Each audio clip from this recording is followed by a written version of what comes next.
Under the false accusations of my parents' biological daughter, my childhood sweetheart and fiancé personally sent me to a so-called ladies' academy to be corrected. He believed this would help me become more obedient. However, by the time he realized what I had gone through, I was no longer the same person. It was snowing heavily on the day I was released. Victor Whitmore and his assistant stood outside the cold gates holding umbrellas. President Whitmore, Miss Bennett has spent a year in reform, the assistant said. She must be refined and gentle now. She'll surely run into your arms like before. Victor didn't respond at first, his gaze fixed on the facility's gate. As long as she's changed, the engagement will be honored, he finally said, his tone cold. He lifted his gaze to the entrance and spotted a frail girl in a thin dress walking toward him. His brows snapped together. When he focused, his pupils shrank dramatically. Victor stared, stunned. One gust might topple that slender silhouette. Yet the girl was me. An invisible hand seemed to clutch his heart in an instant. I only glanced at him briefly before dropping my eyes to the snow. President Whitmore, I murmured. His frown deepened. I heard the confusion in his voice. Elena, are you putting on this act deliberately for my benefit? He asked, his gaze hard.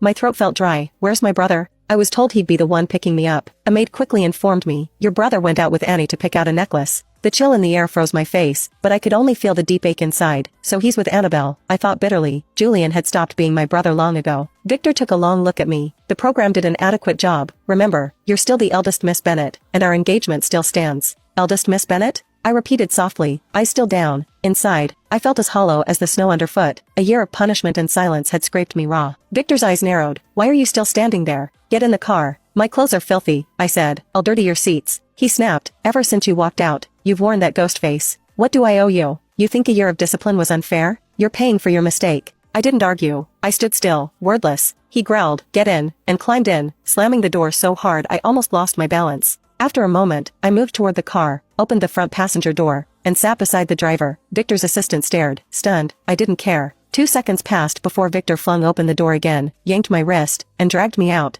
I hit the snow hard. I try to treat you well, and this is how you repay me, he spat. Fine, walk home. He got in and drove off. I didn't cry. I got up, brushed the snow off, and walked. The wind bit into my skin, slicing like knives. I walked anyway, step after stubborn step. They owed me nothing, and I had nothing left to give. The warmth in the Bennett home was never mine. I wouldn't play the fool anymore. 1 year of pain was payment enough. Through the rearview mirror, Victor stared at the white void behind him. Then he barked. Why are you driving so fast? Trying to get us hurt? The assistant eased off the gas. The needle barely hit 30. Eventually, I appeared in the mirror, limping, shivering, but walking. As I reached the Bennett gate, I saw Adeline, my mother, waiting in a fur coat. Annabelle was clinging sweetly to her arm. Julian stood nearby. The snow fell harder, and I could barely make out her form as she hurried toward me, her voice calling my name. Elena, she cried. I quickened my pace, but she was already there, holding an umbrella over my head. Sis, you're finally back. We've been waiting so long. My mother's voice was full of warmth, but I couldn't